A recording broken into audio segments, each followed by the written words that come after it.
You said that this was your first guilt-free record. How come? I just spent the last year, doing a record, doing a book, putting everything into perspective, and realising what the Libertines actually meant to me, what the truth of it all was really, and how actually everything was all right. I spent 5 years feeling guilty because people have been like, why did this happen to the Libertines? And feeling bad playing Libertine songs on stage. But yeah, it's just with this record, it's pointless feeling like that forever. So just get rid of it all, kind of catharsis. Was this album really necessary for that? For you to maybe forgive yourself for the I think it was, yeah. Yeah. Are your questions coming out on this? Are your questions going to be on this? Yeah. Okay, cool. No, I didn't know if I had to do the question in the Yeah, answer. no, you can just talk. Okay, cool. Yeah. Okay, but why was this album so necessary for this? I just spent so long hiding behind having a band or just turning a guitar up really loud. I just sort of got really frustrated and all sort of made me want to how do you explain? I just had to write the reckoning to set everything straight under my own name without any, just for my own sanity really. And I think it really worked. I wanted to write a record which possibly no one was going to buy, but in doing that I got to connect with the place that I used to write from a long time ago before we had to try and have commercial successes, which is like the worst thing you can ever have to do. Okay, yeah, because how difficult is it to be responsible in your own and represent all the songs by yourself instead of making them with a band and represent them as a... It's quite difficult. It's quite risky. It's quite a gamble. You've got to put it out there. But yeah, it's a challenge, and it's a challenge I needed again because I know how to be in a band now. But this is a first for me, so it makes it exciting.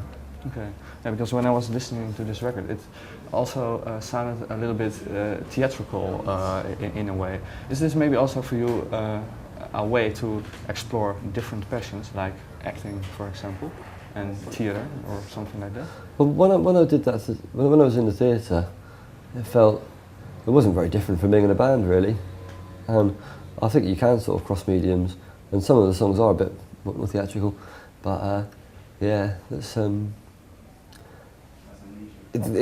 when you haven't got a band, you've got the freedom to do that sort of thing. Whereas, in a band it might be a bit more Spinal Tappy, So yeah, it's something I'm exploring, but I don't see acting as that different really. If you're giving truth to your performance, the same as you're giving truth to when you sing a song. Just that someone else wrote the lyrics or the lines.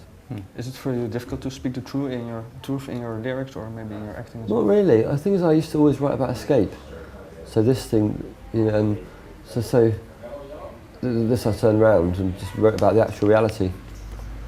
So this time it's not about escaping. There's a little bit of escape, but it has to be a little bit.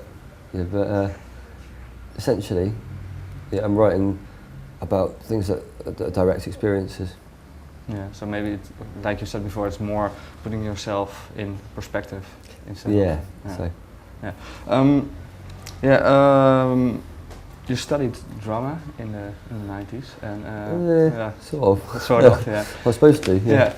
But is music for you the best outlet for your feelings, or?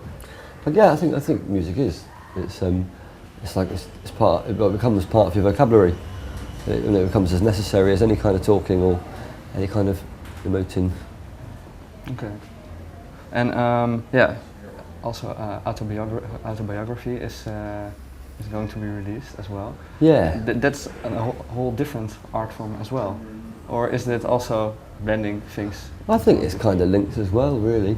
It's more of a sort of statement of a time, really. It ties in with the record. Yeah. It's more of a statement of a time than it's not like my definitive. I'm not old enough for that yet. It's just there's a lot of things happened. I can't get them down before I forget. but also I've got some. It's part of making the past and the future different. Yeah, because writing autobiography, can we call it that way or something like that? Can do. Yeah. Go on. But most people that write an autobiography do that only once in their life, and mostly when they are maybe in the 50s and have a long career behind them. But why was it for you the time to do it now? Because you're 32 years old? Just because my life has just been a fug. It's been for the last year or so. It's just been so confused about the libertines and the dirty pretty things and my own stuff and where I stand in it all. Just thought it's a good time to write an account of that, and then I can leave it there. You know, start a new chapter. Was it so easy like that? I write about it and it's done? Or? Not so much, but it makes me understand it a little bit better. What were elements that you started to understand better during the writing? Well, I mean, like if you're going to write about the breaking up of your band, then you have to think what actually did happen, and you go through it again, and you put it on the page, and then you're like, that's what happened. So that's like, and then that makes things easier somehow. But was it really 5 years long that things like that go through your heads? Why did we quit, and why did it happen like this and that? Well, because when the Libertines split up, it was people were very passionate about the band, and because I was in the middle of this sort of, I was in the centre of my world, and so everything I saw was generally related to people who knew about that, and then it made me think that was the world, and so I was carrying this enormous emotional burden around, thinking that. Just because people would come and see me on the street, and they'd be like, "Why? What have you done to the band?" And like, all just like, "Oh, hey, buddy, how's Pete?" And it's like 5 years of that. It's just like, it is really confusing, and you can't do anything new. But I think doing this has really helped me to, it's just helped me to understand and clarify things.